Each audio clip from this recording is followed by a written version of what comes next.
Dick Anderson. Here. Chester Norikis. Here. Wes Ryan. Here. And Kip Ford. Here. Next item on the agenda is comments from citizens present. This is an opportunity for members of the audience to bring to the agency's attention any item not listed on the agenda. Comments will be limited to 5 minutes per citizen, and the city recorder will use the light system. Speakers may not yield their time to others. As a general rule, this is not a time for exchange of questions. However, at the conclusion of this agenda item, an agency member can discuss or raise questions regarding an item presented by a citizen. The chair has the authority to reduce the time allowed for comment in accordance with the number of persons present and signed up to speak. I see no one. Next item on the agenda is minutes of the meeting. Minutes of meetings, you have none to consider tonight. Next item is special order of business, the 2017 bond schedule and projects overview. Madam Chair and agency members, it's a pleasure to be with you again. As we mentioned 2 weeks ago, we're going to be using these meetings as an opportunity to really replace a work meeting to bring you up to speed on a few things. There are several topics of discussion, the most important of which at this time is to discuss the next bond issuance and the associated projects. Tonight our goal is to present the information to you, not to have you take any action tonight, but in preparation for our meeting on November 14th, when we will be asking you to take some action. Just a little bit of background. The indebtedness that we have, as you know, we are on our last bond issuance, and that has to take place before we pay off the previous bond. If we fail to do that, then the district simply expires, and we will be unable to collect the last and to act on the last bond issuance. The final debt payment isn't due until 2018, June of 2018. However, we are anticipating that the tax revenues we will receive this year, this fiscal year, will be sufficient enough to pay off that bond early. And so we're actually looking towards June of 2017 to make the final 2 payments on the bond. With that in mind, what we need to bring before you tonight is both the schedule for the issuance of bond, the type of indebtedness that's available to us, and the projects. The first step of this is to identify a list of possible projects that this indebtedness would fund. As you may recall, the amount that we can bond for is $2,975,000, and that needs to take place in November. And so we will have that scheduled for the November 14th agenda. Now, what you're going to be identifying doesn't have to be limited to $2.975 million. It can be larger than that, and you can narrow it down at a later date. Actually, it's narrowed down after the bonds have been issued. But the significance of it is that if it's not on your list of potential projects, then you cannot do that. You cannot finance it through the debt. So we wanted to take a minute and just go over the projects. If you'll look at Exhibit A, this was given to you back in May. I hope it's familiar to you. It was put together by our urban renewal staff, showing where we are with our current projects. If you look at 2016-2017, you'll notice that the largest project is a $1,095,000 upgrade to the 50th Street lift station. That project has been designed. It's been modified in its design, and the estimated cost is right around the $1,095,000.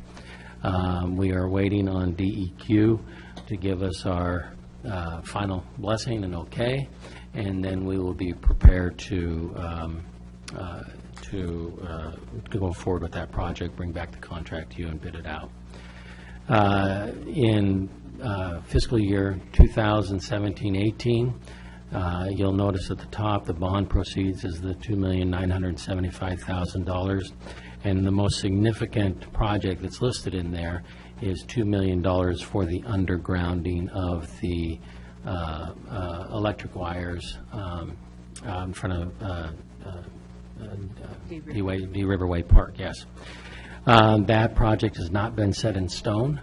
It's one that has been discussed by the agency for a few years now, but it has not been set in stone as to whether or not we will expend the funds for that project.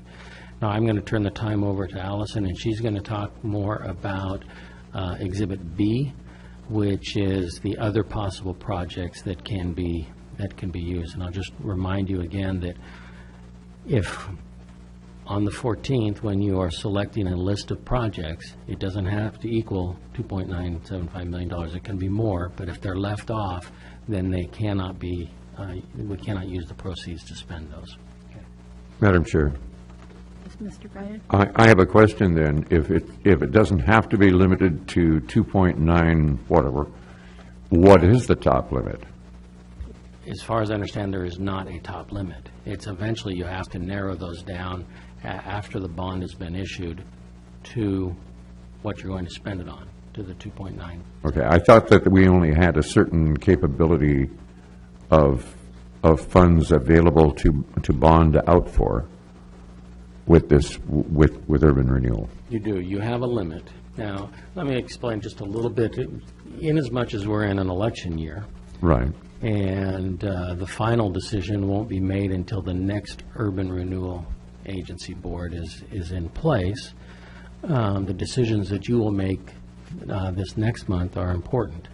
In that, they will have the potential of limiting the projects that the next agency would select. Does that make sense? So in other words, if you had Project A and you did not, A, B, and C, and you really did not want to do Project A, you could leave that off the list. Next year, when the next agency looks at this, they would not have the ability to put that back on the list. That's the significance of the action. The reason I ask is because the undergrounding of the D Lake, the D River area, has been on the table since we began this whole process. That was something that the original group that met to form before the urban renewal district was formed had indicated. This has been in the plan, and now it's up to $2 million. And if we're only able to borrow 2.9, then we're kind of screwed into less than $1 million worth of improvements left. That's why I'm asking, what is the top limit?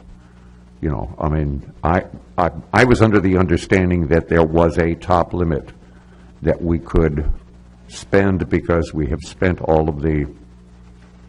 If I understand what you're saying, the top limit is the bond amount, $2.975 million. Now, let's say, for example, you have a project that actually equals that, and you want that project to go forward, and so you put that as the only project on the list. Then next year, when the bonds are issued, that would be the project. Or if you have 2 or 3 or 10 or 20, there's not a limit on the number of projects or the total dollar amount. The significance of your action next month will be to limit the projects that can be selected from next year. Does that make sense? If I understand correctly, we have a total of $2,975,000, which is the maximum we can bond for. So everything that we pick as a project has to fit within that framework.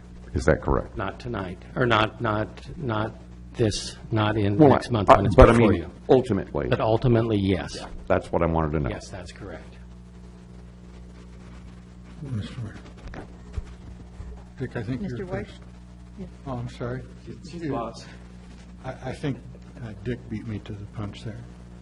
I guess if we can, Madam Chairman, I'm looking at, so I'm also just going for clarity before we get into that other part. The Salsey lift, we've had discussion before, was this the time to actually do construction? I think we agreed design it, get it ready, but until there's really a need for, its use, why go to that expenditure? So my question, if the agency agrees with that, this $1 million that we've got allocated there, I'm assuming rolls as an ending balance over to a new fiscal year and can be used for other projects. That's correct. Thank you. That's, When you're talking about the million, are you talking about the 50th Street no, lift station? the $1,000,009. $1,095,000 is for the 50th Street. Oh, is that for the 50th? Yeah, and I should point out, we did not update this at all. Oh, I'm And so it does not reflect the fact that you had discussed the Salicene and said we will put that off. So it's not reflect, so the sheet does not reflect that discussion. It doesn't have any funds amount allowed. for Salicene design or construction. Okay. Because when we spoke about this last, it sounded as though you didn't want to do design or construction at that time that we had the discussion. So we don't have any funding in this Gotcha. sheet for that project, but it's still on the list because Yes. it's part of our previous bond that we're still paying off as one of the possible projects. Gotcha. Okay, that helps. Thank you. Mr. Ward, did you have a question? Yes. Is it possible to add things to this list? I mean, You have from the original list. I didn't want you to answer that question. You have the ability to do anything you want as long as it's in our original urban renewal plan. I tried to create that list. I don't mind other people reading the plan and cross-checking it, but the list of possible projects that's in your packet is basically a list of projects that we have talked about for the last few years, and then a couple of other things that I added based on conversations that seem to be relevant, that are allowable in our 1988 plan. So that's what this list is. This is basically like the fishing net of all the things that we can do. And then you want to decide, well, we only want these 10 fish for our bond. And then once the bond is done, then you can say, we want to move forward the salmon and the trout and the bass. So you may not move forward all 10 fish, but you just like the 3 that we have money to do at that time. I guess my question would be, is there another, I'm sure that process is fine, but I'm just wondering if one of the council people or public had a good idea and it happened to fit within that. I mean, this is limited to what you have here minus certain things.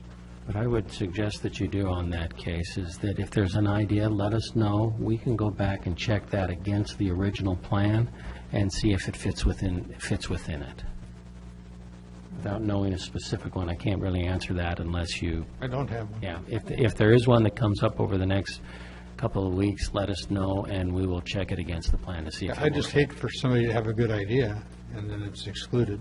Absolutely. And the other projects that are on here are really more about the Pearl projects or the projects that came out of our community visioning plans. And most of those are already completed because they've been, several years by now that we've made investments in Taft and Ocean Lake. But maybe Nelscott or Cutler City, which we're still working on projects, not in Nelscott as much, but Cutler City. There may be other projects that are of interest that could be on this list and are in our 1988 plan. So yes. Thanks. Sure.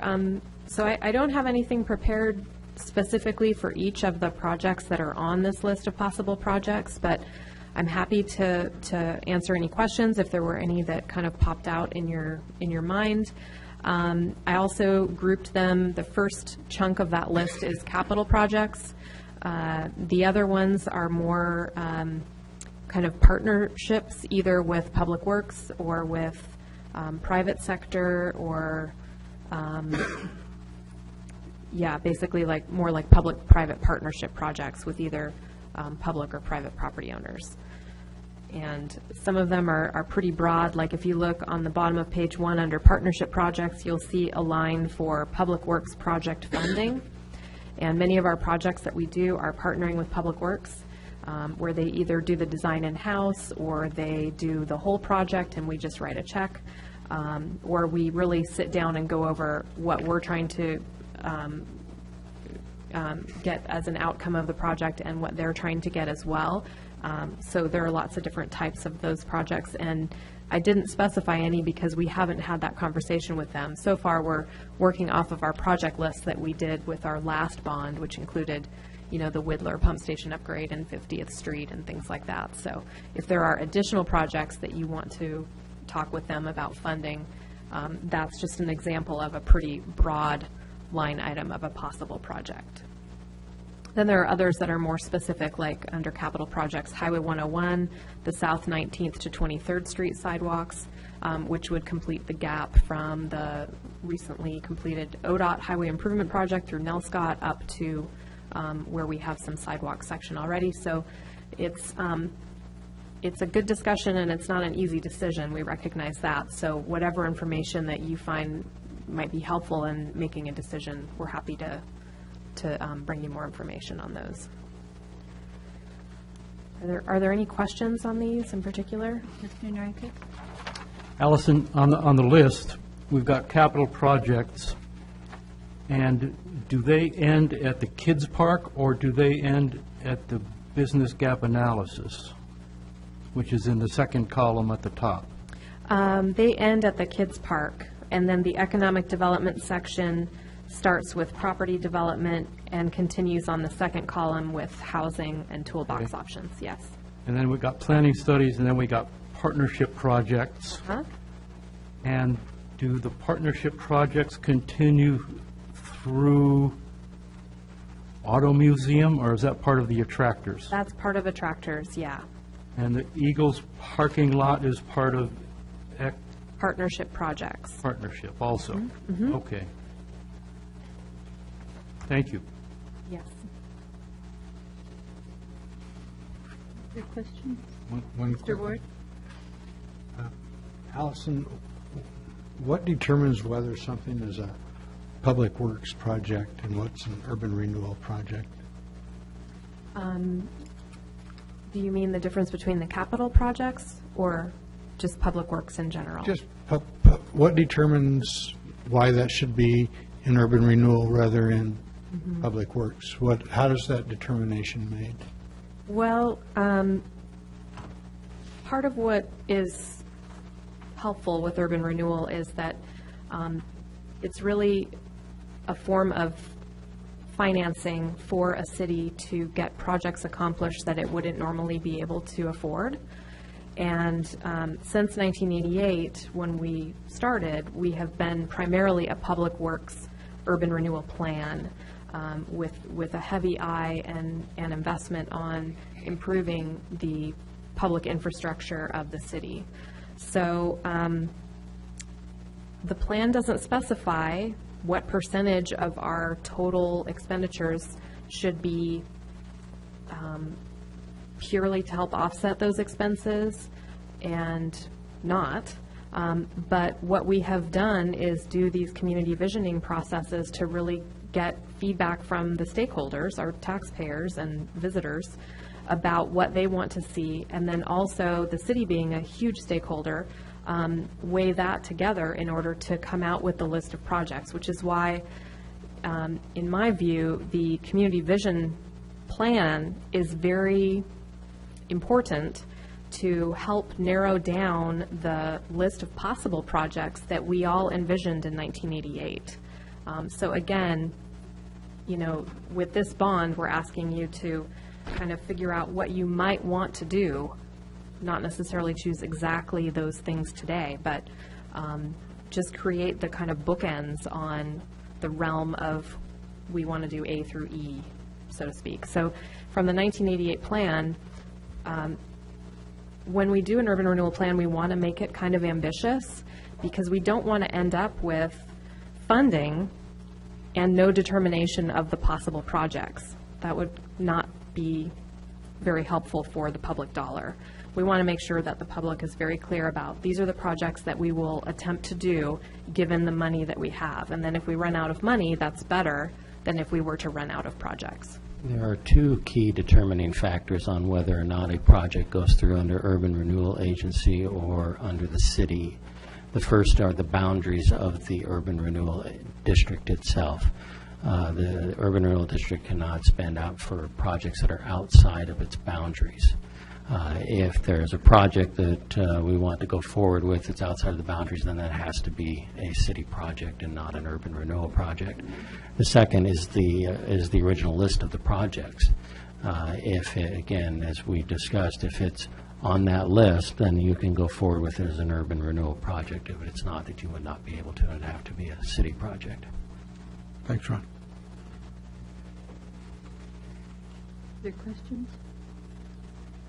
Allison, I had a question about one of the capital projects. Most of these I am familiar with and can identify, but I don't know what the Northwest Jetty Avenue extension is.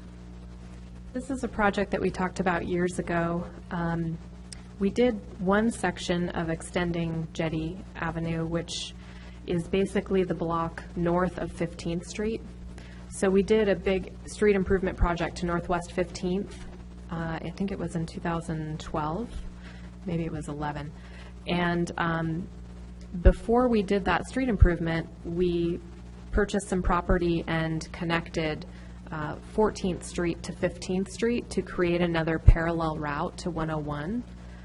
And the larger vision for that extension was to continue it one block from 15th to 16th because the traffic signal, 15th to 14th, because the traffic signal at Highway 101 is at 14th Street. And we, I think the agency at the time made the decision not to acquire that piece of property, and so we did not continue that jetty extension to 14th. It's still a good idea and a possibility. I don't think the price tag would be as affordable as it would have been at that time, but it's still one of the possible projects. The second step in this process is to determine the type of indebtedness you would like to go into. This actually won't take place until January. There are two types of bonds that the Urban Renewal Agency can issue. The first one is like a revenue bond. It's where you're basing it on the Urban Renewal Agency's own credit. That one has the greater flexibility in that it can be used for projects that assist a private business. The second is the general obligation bond, which dedicates the full faith and credit of the city to the debt repayment, and it cannot be used to finance projects that would assist a private enterprise. And again, that decision will be made in January. The general obligation bond is usually has a cheaper interest rate because it is a very secure debt source. The difference between the two, we don't know at this point. The financial advisors will come in and explain that as we get ready to move forward and make that decision. The third step, which will also take place in January, is the adoption of two resolutions. The first is the resolution authorizing the urban renewal bonds in its aggregate amount of the $2,975,000, and then the second resolution is an intergovernmental agreement with the city that can be used to finance capital projects of the urban renewal agencies. Both those will also take place in January. Let me make sure I got my notes right. Step 4, and much of this will be discussed with the bond council, is whether or not you will put the bonds on out on the market to be sold, or whether or not you will finance them through a limited group, usually of banks, that would bid on it. In other words, it's open in the market, or it's a selected group that would bid on that. That will take place in February. And then in March, is the time frame in which we are planning on selling the bonds, both the selling of them, closing of them, and then following the closure is when the agency will make a decision on as to which projects they'll actually go forward with for the funds that are available. Madam Chair? Mr. Williams? Quick question, because I don't know bonds from Adam. You mentioned sell them, and the banks would buy them, is that correct? Yes. Okay. Are we getting a certain return? They're getting a certain return? What's going to be the fluctuation in that would limit us? The real difference, first of all, the real difference between the two, and my guess is more than likely this will be a bank purchase because the size is not terribly large. The first is you put it out on the bond market, and you receive multiple bids. And their bid includes all of the interest rates and everything else. The second way is in which, think of it as a pre-qualification, in which there's a select number of usually banks that will bid on your bond, and then they also will determine what interest rate they're going to ask of you to pay, and then you select the best rate. Okay, but could that ultimately affect our total amount then? It would affect not the total amount you would receive, it would affect the total amount you would pay over time. Mhm. Which could be significant if it goes up a percentage. It could be, yeah. Like I said, general obligation bonds are usually cheaper in your interest than a revenue bond because they are such a secure. Essentially, you're pledging the taxing authority of the city or the agency to repay those. In other words, if you cannot make the payment, you have to raise your taxes to cover its cost. Revenue bonds don't have that promise, so the interest rates you're going to pay is usually higher because it's not a secured debt. Now, the difference will depend on the market, and the bond council will explain that at the time you're ready to go forward. Any other questions? Thank you for the presentation. Madam Chair, one final thing. If it would help on Exhibit B, to remind everybody, we can send you a little bit of information about each of these projects. I would find that very helpful. That would be wonderful. Okay, we have no public hearings, public comment, no resolutions. Any further agency member comments? Hearing none, meeting's adjourned. And I'm going to be just a minute or two before we jump in at 6 here, so. Okay. I'll try to make it quick. I gotta go get some coffee.